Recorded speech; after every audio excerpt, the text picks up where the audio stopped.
Good morning, everyone, and thank you for tuning in today. We appreciate you listening to us. And today with us, we have Congressman Greg Pence with us. How are you, sir?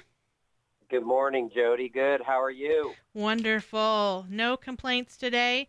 Another beautiful week, hopefully. A couple days of rain, but hopefully just in the evening time when we're not paying too much attention, right? Yeah, hopefully, right. I'm headed to Washington D.C. today, so I'll have a different weather forecast out there. Absolutely. Do you prefer to travel back and forth when it's nicer or when it's something that where you won't be missing out on the good weather? Well, I've noticed that we get the Indiana weather the next day in Washington D.C. So it depends. Going out there, I get to enjoy it twice. That's true. That is true. I guess that would be a bonus. You get a day's delay, unless it was bad weather, and then you have to. That's right. That's right. Well, what will you be heading to DC for currently this week? Well, as we talked before, I'm going to have a committee hearing tomorrow. It's in the Transportation Infrastructure Committee. I'm going to go out there and attend that committee hearing. I'm opposed to remote hearings or proxy voting, so I'm going to participate there on behalf of the transportation industry, being defined as airline, water, ship, rail, and trucking.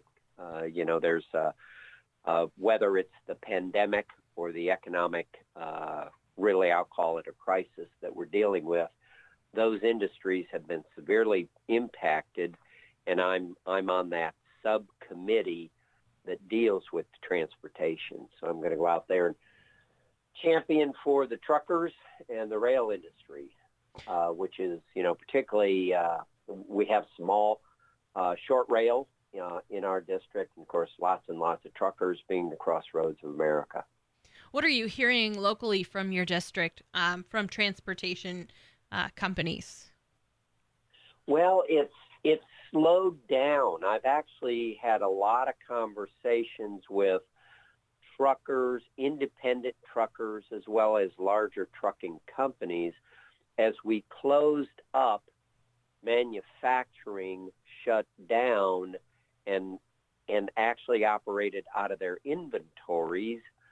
So the movement of goods, other than, of course, to the grocery stores and essential products, came to a halt. So a lot of those folks didn't have any business, and in many cases, actually, the freight rates went down substantially. But at the end of the week, I spent quite a bit of time literally on Friday morning with some independent trucking representatives, and it is starting to pick back up.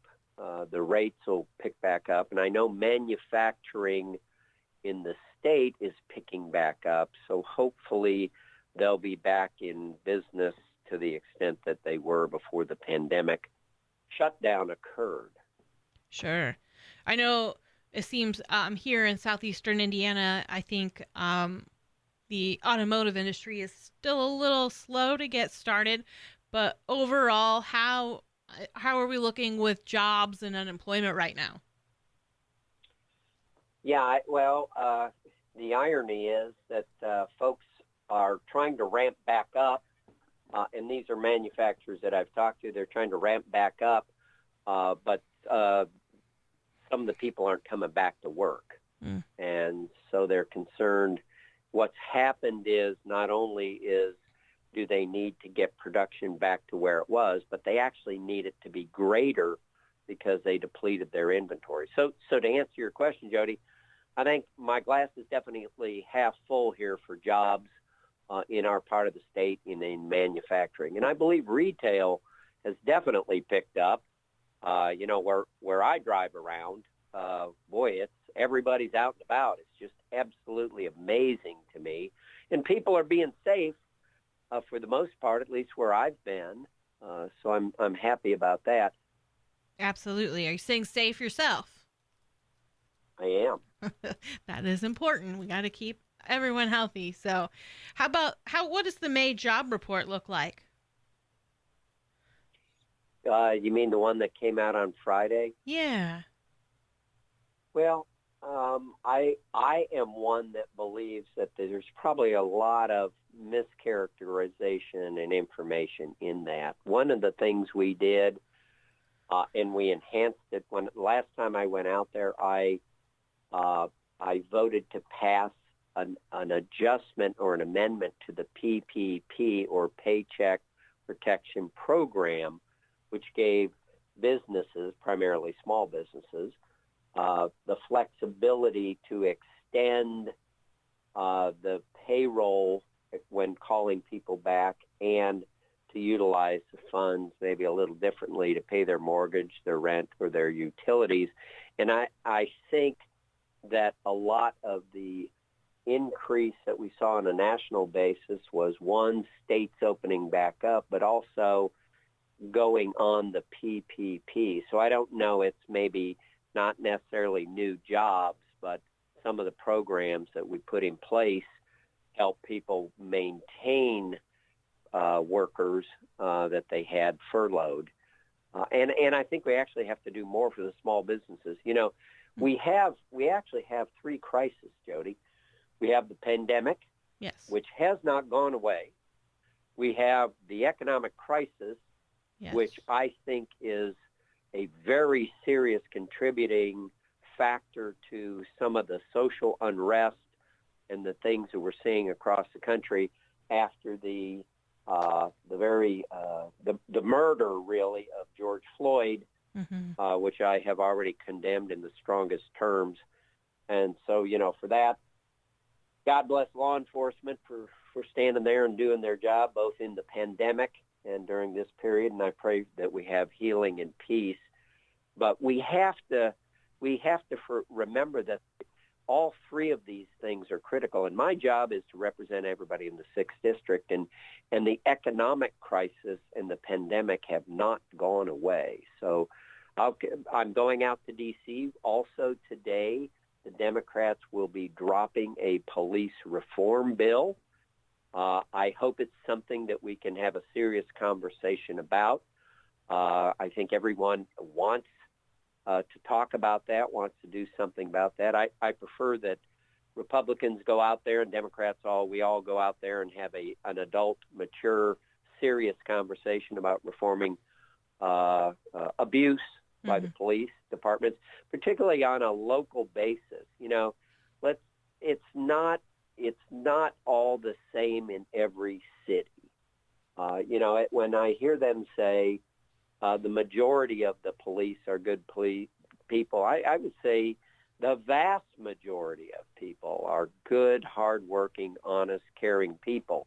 And when I say vast, I mean almost all of them. But there are bad apples in everything, and we have to find a way to identify and terminate those bad apples, get them off the police force. But that, I don't know, that's something the federal government needs to do for, let's say, the city of Batesville.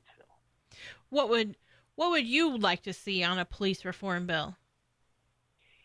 You know what? I'm open to let's discuss all different kinds of things. I know the Democrats have put some things on the table, but I have not seen the bill or the depth. I will tell you this, Jody. Defunding police departments is not something that makes any sense to me. In my life, the police have been very important in some difficult times, and having them not available or defunded or not properly trained seems to be a very bad idea for society. How do you feel about the National Guard enlisted in all of this during this time? Well, I have a great deal of respect, having served in the Marine Corps for 5.5 years. Some of the representation that we've heard about, it's up to a governor to call in the National Guard. And so I'll kind of leave that to each state and the governors of each state, whether they feel they need it to supplement the police. Were you able to participate in, I know Columbus had what I've been told is a very well-attended but very peaceful demonstration. were you able to attend that and speak with those people on their thoughts? Well, I have certainly talked to all those folks over the last number of weeks. I actually have talked to law enforcement afterwards, and it was a great event that I was actually working on the economic crisis and the pandemic and stuff for constituents all that day. Is there any concern while you traveled to D.C. with the civil unrest for yourself?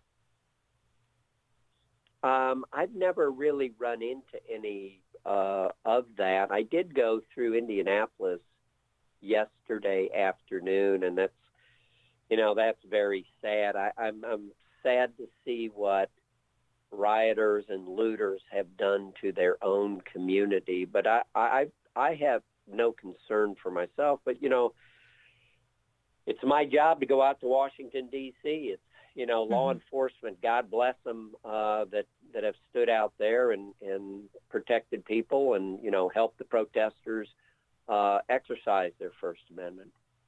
Well, let me ask you. You brought up a good point that the pandemic with economically and the virus itself could have been partially a part of flaming the civil unrest right now. If you could fix all of it with the magic wand, how would you go about that? Well, Jody, I think getting the country back opened up, identifying how we can do that safely, which I believe we've done.